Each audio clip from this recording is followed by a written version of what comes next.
Vandeham Sri Guru Sri Juta Padakamalam Sri Gurum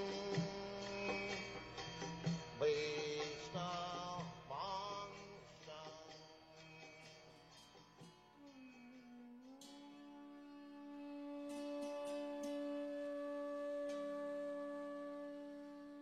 Neuvième chapitre. Le retour de Dhruva Maharaj. Le grand sage Maitreya dit à Vidura: lorsque Dieu, la personne suprême, eut ainsi rassuré les Devas, toutes leurs craintes s'évanouirent, et après avoir offert leurs hommages, ils retournèrent sur leurs planètes édéniques respectives. C'est alors que le Seigneur, dans cette manifestation identique à celle de Sahasrashirsha Vishnu, monta sur le dos de Garuda, qui l'emmena jusqu'à la forêt de Madhuvan, voir Dhruva, son serviteur. Alors que Dhruva Maharaj, devenu un yogi accompli, était pleinement absorbé dans sa méditation sur la forme du Seigneur, rayonnante comme l'éclair, celle-ci disparut subitement. Troublé, Dhruva fut tiré de sa méditation. Mais dès qu'il ouvrit les yeux, il vit devant lui le Seigneur suprême en personne, tel qu'il avait pu le contempler en son cœur. Lorsque Dhruva Maharaj vit devant lui son Seigneur, il en fut bouleversé, et avec respect lui offrit son hommage. Il tomba à terre devant lui droit comme un bâton, et s'abîma dans l'amour de Dieu. Dans son extase, Dhruva Maharaj regardait le Seigneur comme s'il le buvait de ses yeux, étreignant ses pieds pareils au lotus et les baisant de ses lèvres. Dhruva Maharaj voulut offrir des prières au Seigneur dans un langage approprié, mais il n'était qu'un petit garçon sans expérience, et sur le moment il ne sut que dire. Étant donné qu'il est dans le cœur de tous les êtres, le Seigneur put comprendre la position embarrassante dans laquelle l'enfant se trouvait. Dans sa miséricorde immotivée, il toucha de sa conque le front de Dhruva, qui se tenait debout devant lui, les mains jointes.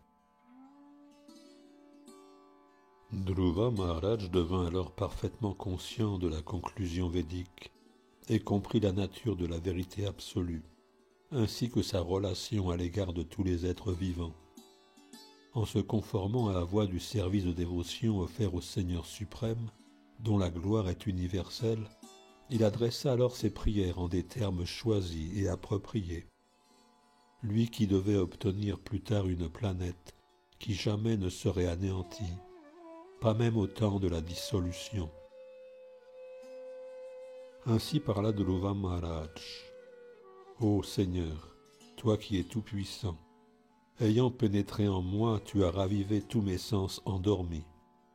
Mes mains, mes jambes, mes oreilles, ma peau, ma force vitale et surtout mon pouvoir d'élocution. Avec respect, je t'offre mon hommage. Ô Seigneur, tu es l'être suprême, mais par tes diverses énergies, tu te manifestes différemment dans les mondes matériels et spirituels. Tu crées l'énergie totale du monde matériel par ta puissance externe. Et après la création, tu pénètres dans l'univers matériel en tant que l'âme suprême. Tu es la personne souveraine, et par l'intermédiaire des influences matérielles temporaires, tu crées toutes les variétés de manifestations, tout comme le feu pénètre dans différents morceaux de bois et apparaît alors sous la forme de flammes variées. Ô mon maître, Brahma t'est complètement soumis. Au début des temps, tu lui donnas la connaissance, et il put ainsi voir et comprendre l'univers entier, tout comme un homme qui s'éveille et prend conscience de ses devoirs immédiats. Tu es le seul refuge de ceux qui désirent la libération et l'ami de tous les malheureux. Comment un homme instruit et qui possède le savoir parfait pourrait-il t'oublier, Ceux qui, en t'adorant, ne cherchent qu'à satisfaire les sens de ce sac de peau, se trouvent à coup sûr sous l'influence de ton énergie illusoire. Bien que t'ayant à leur portée, toi qui es comme un arbre à souhait, et qui peut les affranchir de la naissance et de la mort, les êtres vivants sans intelligence dont je fais partie, désirent de toi des bénédictions liées au plaisir des sens, lequel est accessible même à ceux qui vivent dans des conditions infernales. Ô Seigneur, si grande est la félicité spirituelle qui découle de la méditation sur tes pieds pareils au lotus, ou du fait d'écouter tes gloires chantées par de purs bhaktas, qu'elle dépasse de loin le Brahmananda, où l'être pense se fondre dans le Brahman impersonnel pour ne plus faire qu'un avec le suprême. Puisque le Brahmananda est lui aussi dépassé par la félicité transcendante que procure le service de dévotion offert à ta personne, que dire alors du bonheur éphémère de ceux qui accèdent aux planètes édéniques, bonheur soudainement interrompu par le glaive du temps? En effet, celui qui parvient à atteindre les planètes édéniques devra retomber, tôt ou tard. Dhruva Maharaj poursuivit en ces termes. Ô Seigneur, toi qui es infini, veuille m'accorder la bénédiction de pouvoir vivre en la compagnie de grands bhaktas qui te servent constamment, avec un amour absolu, tout comme les vagues d'une rivière se déroulent sans interruption. D'aussi purs dévots du Seigneur sont parfaitement établis à un niveau d'existence exempte de toute souillure.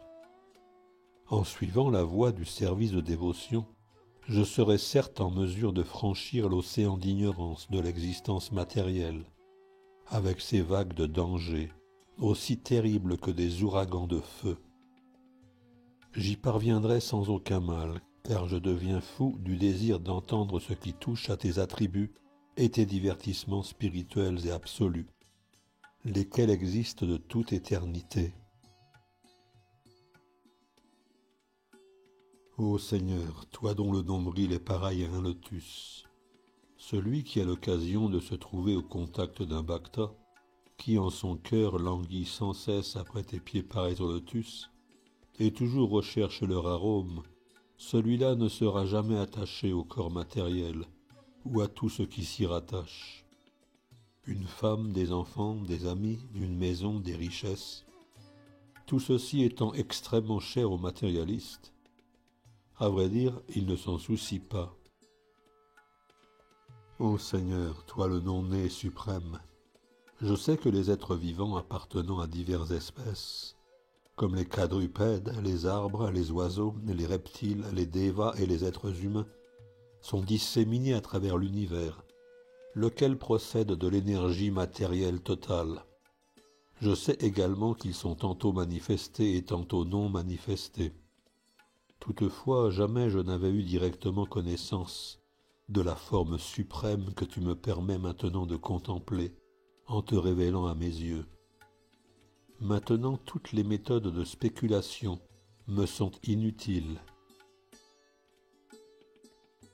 Ô Seigneur, à la fin de chaque âge, Garbhodakasha et Vishnu, la personne suprême, dissout et résorbe en son abdomen toute chose manifestée dans l'univers. Il s'allonge sur Sheshanaga, et de son nombril pousse un lotus doré, sur lequel Brahma est créé.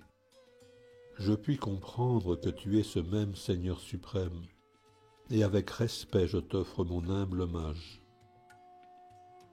Ô Seigneur, de par ton infaillible regard divin, tu es le témoin suprême des diverses formes d'activité intellectuelle. Éternellement libéré, établi dans la pure vertu et immuable en tant que l'âme suprême, tu es l'originelle personne divine, dotée des 6 perfections dans leur plénitude, et tu règnes éternellement sur les 3 influences matérielles. Par là tu te distingues à jamais des simples êtres vivants. En tant que Shri Vishnu, tu assures le maintien de l'ordre universel, mais tu transcendes pourtant ce monde et tu jouis des fruits de tous les sacrifices. Ô Seigneur, Ta manifestation impersonnelle du Brahman présente toujours deux éléments opposés, la connaissance et l'ignorance. Tes multiples énergies demeurent continuellement manifestées. Mais le Brahman impersonnel qui est originel, immuable, infini, d'essence unique et plein de félicité, représente la cause de la manifestation matérielle. Étant donné que tu es ce même Brahman impersonnel, avec respect je te rends mon hommage. Ô Seigneur, toi la personne divine, tu es la personnification suprême de toute bénédiction. Et pour celui qui se consacre à ton service de dévotion, sans nourrir d'autres désirs, l'adoration de tes pieds pareils au lotus revêt plus de valeur que les pouvoirs de la royauté. Telle est la bénédiction qui accompagne l'adoration de tes pieds pareils au lotus. Quant aux bhaktas ignorants dont je fais partie, tu veilles sur eux par ta miséricorde immotivée, tout comme une vache prend soin de son tout jeune veau en le nourrissant de son lait et en le protégeant contre tout danger. Le sage Maitreya poursuivit. Cher Vidura, lorsque Dhruva Maharaj, dont le cœur ne recelait que de bonnes intentions, eut achevé sa prière, le Seigneur suprême, la personne divine qui fait preuve d'une grande bienveillance envers ses dévots et ses serviteurs, lui adressa des compliments en lui tenant les propos qui vont suivre. Dieu, la personne suprême, dit « Cher Dhruva, fils de roi, tu as observé des vœux de sainteté, et je connais également le désir que tu nourris en ton cœur. Bien qu'il soit très ambitieux et fort difficile à combler, je vais t'accorder la satisfaction de ce désir. Tu as toutes mes bénédictions. » Dieu, la personne suprême, poursuivit. « Cher Dhruva, je vais t'accorder l'astre lumineux connu sous le nom d'étoile polaire, qui continuera d'exister même après la dissolution des mondes, à la fin d'une journée de Brahma. Nul n'a jamais régné sur cette planète qu'entourent tous les systèmes solaires, les planètes et les étoiles. Tous les luminaires du ciel exécutent une ronde autour d'elle, comme les bœufs qui tournent autour d'un axe afin de moudre le grain. Gardant l'étoile polaire à leur droite, toutes les étoiles habitées par les grands sages comme Dharma, Agni, Kashyapa et Shukra gravitent autour de cet astre qui continuera d'exister, même après la destruction de tous les autres. Lorsque ton père se sera retiré dans la forêt, en te laissant son royaume, tu gouverneras le monde entier pendant 36 000 années, et tous tes sens demeureront aussi puissants qu'ils le sont maintenant. Jamais tu ne vieilliras. Le Seigneur poursuivit. Un jour que ton frère Uttama sera parti chasser dans la forêt, il trouvera la mort. Alors ta belle-mère Suruchi, rendue folle par la perte de son fils, partira à sa recherche et disparaîtra dans un incendie de forêt. Le Seigneur poursuivit. Je suis le cœur de tous les yagyas, et tu seras en mesure d'accomplir nombre de grands sacrifices et actes de charité. Ceci te vaudra de jouir des bénédictions du bonheur matériel en cette vie et de te souvenir de moi au moment de la mort. La personne divine poursuivit. Mon cher Dhruva, après ton existence matérielle en ce corps, tu iras sur ma planète, celle-là même que vénèrent toujours les habitants de toutes les sphères de l'univers. Elle se trouve au-dessus des planètes des 7 rishis. Lorsque tu l'auras atteinte, tu n'auras plus jamais à retourner en ce monde matériel.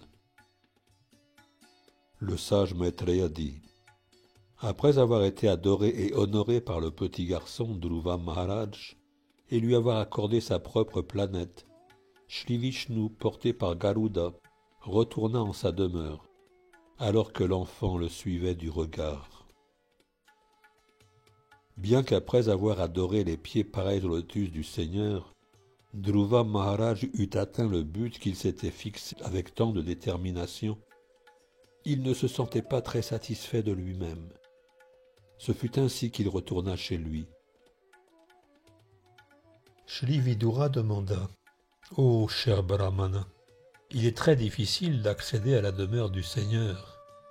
On ne peut l'atteindre que par le service de dévotion pure, la seule voie qui permette de le satisfaire, lui qui fait preuve d'une affection et d'une miséricorde infinie. Dhruva Maharaj parvint à cette position en une seule vie, et il était très consciencieux et d'une grande sagesse. Pourquoi donc n'était-il pas pleinement satisfait?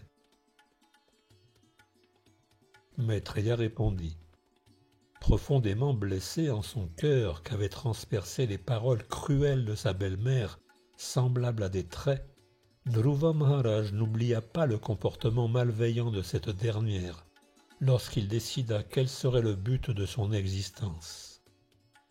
Il ne demanda pas pour lui la véritable libération de ce monde matériel.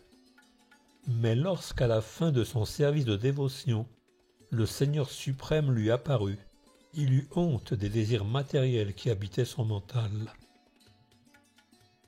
Dhruva Maharaj se dit en lui-même, s'efforcer de trouver refuge à l'ombre des pieds parés au lotus du Seigneur n'a rien d'une tâche ordinaire. En effet, même les grands brahmacharis conduits par Sanandana, qui pratiquèrent l'Astanga Yoga en samadhi, ne connurent ce refuge qu'après de nombreuses renaissances. Et moi qui ai obtenu le même résultat en 6 mois, je suis tombé de ma position pour avoir pensé à autre chose qu'au Seigneur. Hélas, quelle infortune que la mienne! J'ai approché les pieds pareils au lotus de Dieu, la personne suprême, lui qui peut sur le champ briser la chaîne des morts et des renaissances successives. Mais dans ma sottise, j'ai demandé pour faveur un bienfait périssable. Parce que les dévas qui habitent les systèmes planétaires supérieurs devront choir de leur position, ils m'envient tous d'avoir accédé à Vaikuntha Loka par le service de dévotion. Ces dévas intolérants ont dissipé mon intelligence, et c'est l'unique raison pour laquelle je n'ai pu accepter la bénédiction pure que représentaient les instructions du sage Narada. Ainsi se lamentait Dhruva Maharaj.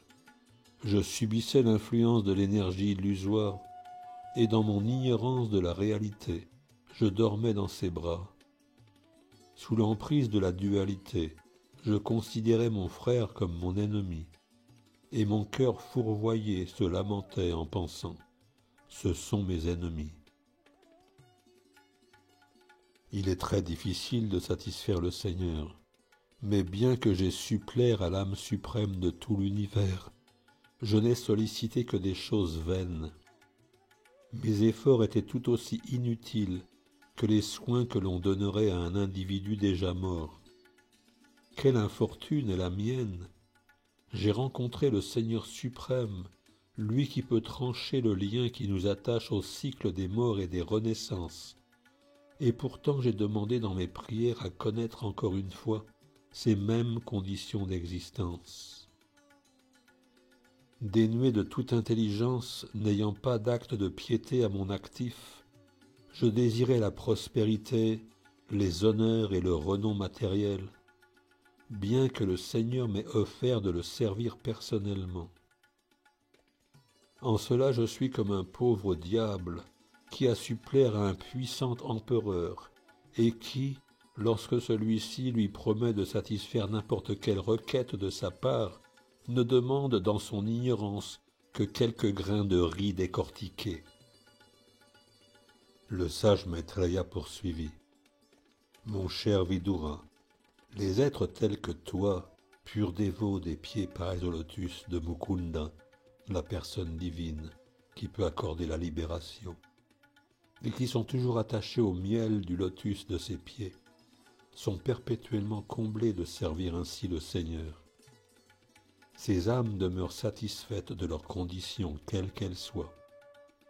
Aussi ne demandent-elles jamais au Seigneur de leur accorder la prospérité matérielle.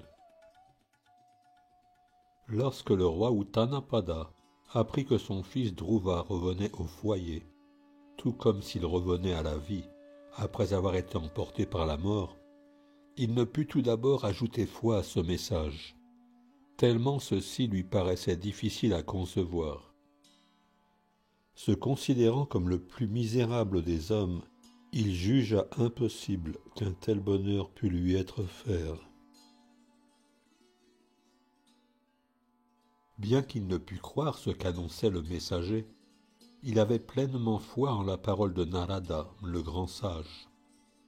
Aussi profondément ému par la nouvelle et submergé par la joie, il fit aussitôt cadeau au messager d'un collier de perles de grande valeur. Alors le roi Utanapada, pressé de revoir le visage du fils qu'il avait perdu, monta sur un char orné d'un filigrane d'or et tiré par d'excellents chevaux.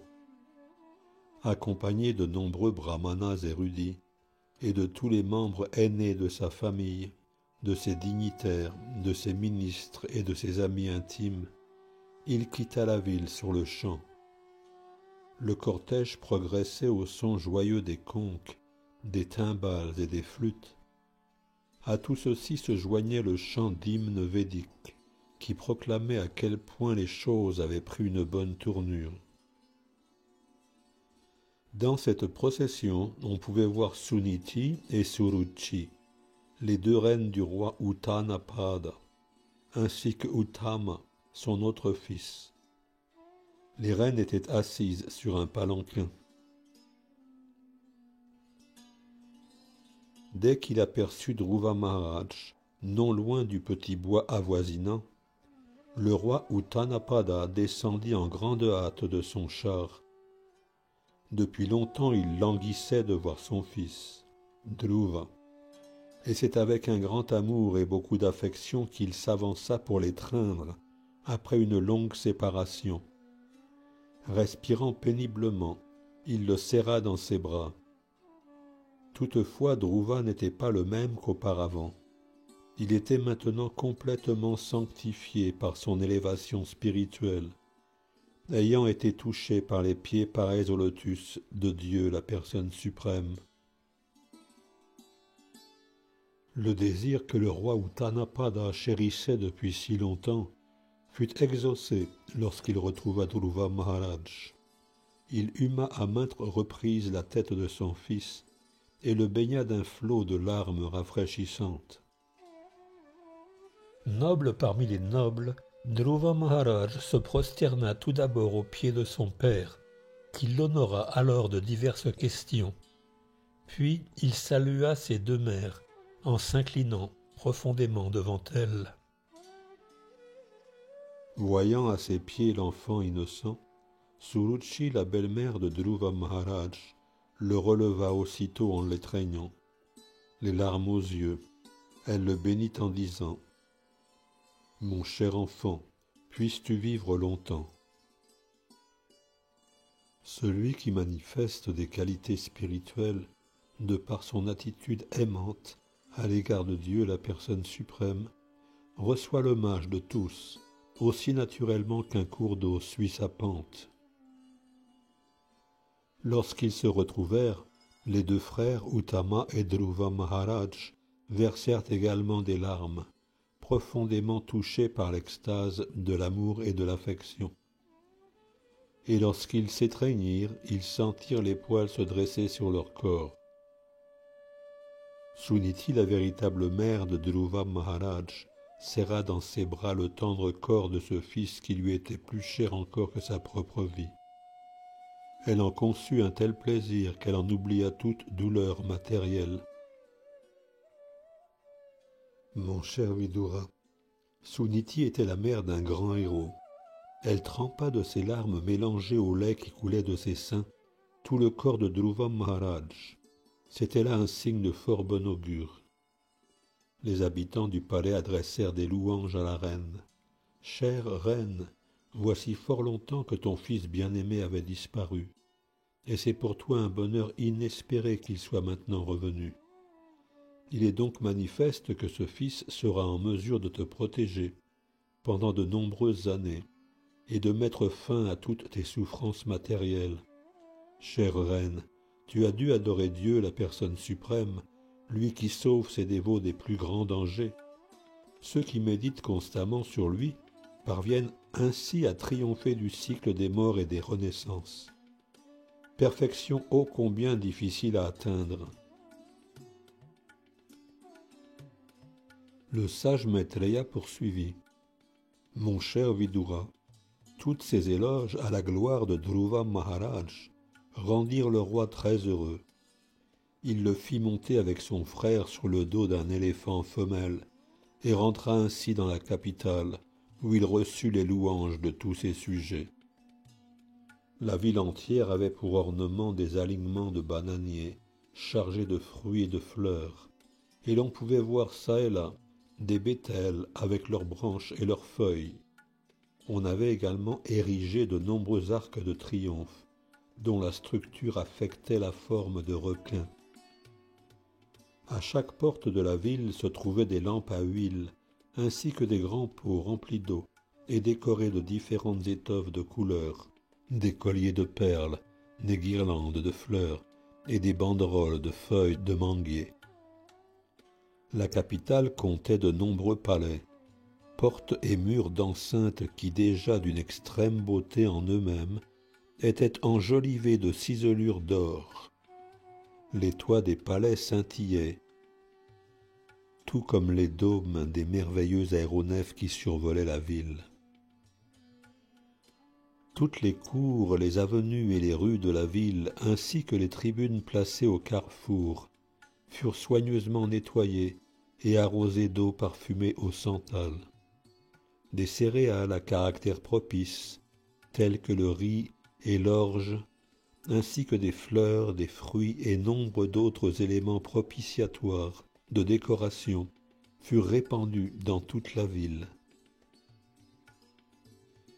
Comme Dhruva Maharaj passait dans la rue, toutes les belles dames du voisinage se rassemblèrent pour le voir, et poussées par un sentiment d'affection maternelle, elles lui offrirent leur bénédiction, faisant pleuvoir sur lui des grains de moutarde blanche, de l'orge, du lait caillé, de l'eau, des brins d'herbes fraîches, des fruits et des fleurs.